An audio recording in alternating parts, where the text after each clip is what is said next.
এই অনুষ্ঠান সাথী বন্ধুরা রয়েছেন অনুষ্ঠান সবাই উপস্থিত আমরা আর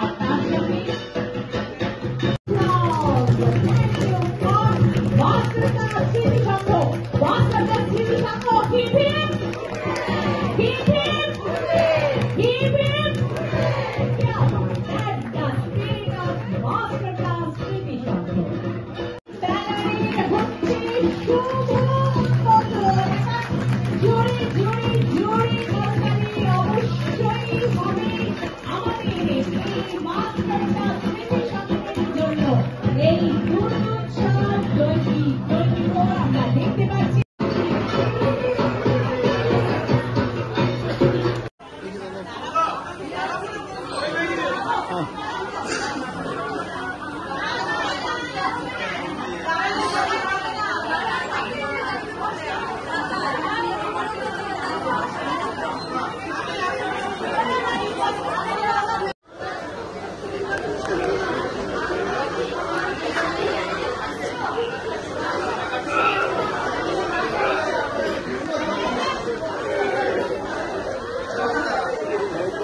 আমি ভালোভাবে নিয়ে নিই, তারপর সবাই নাও।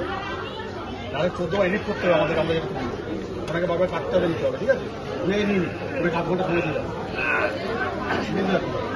সুরক্ষার যে 85,000 টাকা আমরা রাজ্য সরকার থেকে অনুদান পেয়েছি সেটা এবং আমাদের পুজোর বাজেটের একটা অংশ আমরা নারী সুরক্ষার জন্য ব্যবহার করছি। এই নারী সুরক্ষার মধ্যে ব্যবহারের জন্য আজকে আমরা এই ব্যানার উদ্বোধনের পরেই আপনারা দেখতে পারবেন একটা হেল্পলাইন নম্বর আমরা চালু করছি, যে হেল্পলাইন নাম্বারে ফোন করলেই তাদের সুরক্ষার সমস্ত দায়িত্ব মাস্টারদের স্মৃতিসংঘ নিচ্ছে। এছাড়াও আমাদের পাড়ার কতগুলো বিশেষ চিহ্নিত স্থানে আমরা সিসিটিভি ক্যামেরা ইতিমধ্যেই বসিয়ে দিয়েছি। ক্লাবের তরফ থেকে, আমাদের মাস্টারদের স্মৃতিসংঘের পক্ষ থেকে আমরা ইতিমধ্যেই নির্দিষ্ট কিছু স্থানে সিসিটিভি বসিয়ে দিয়েছি এবং যদি প্রয়োজন হয় আমরা সিসিটিভি সংখ্যাটা আরও বাড়িয়ে দেব। এছাড়াও পাড়াতে যাদের ক্যাব আছে তাদের সঙ্গে আমরা অ্যাসোসিয়েটেড হয়ে তাদের যে ক্যাবগুলো আছে আমরা নাইট ক্যাব হিসেবে সেগুলো ব্যবহার করছি মেয়েদের আপৎকালীন সুরক্ষার জন্য।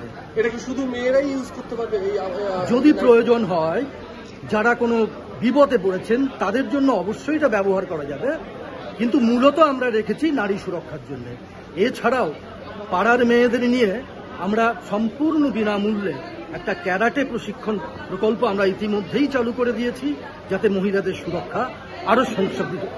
এছাড়াও যারা কর্মরত মহিলারা আছেন, তারা যারা দেরি করে ফেরেন অথবা যারা টিউশন নিতে যাচ্ছেন, কলেজ থেকে ফিরছেন, সান্ধ্যকালীন কলেজ থেকে যারা ফিরছেন, তাদেরও সুরক্ষার বন্দোবস্ত আমরা রাত্রি 10টা থেকে 6টার মধ্যে আমরা সমস্ত বন্দোবস্ত ইতিমধ্যেই নিয়ে নিয়েছি।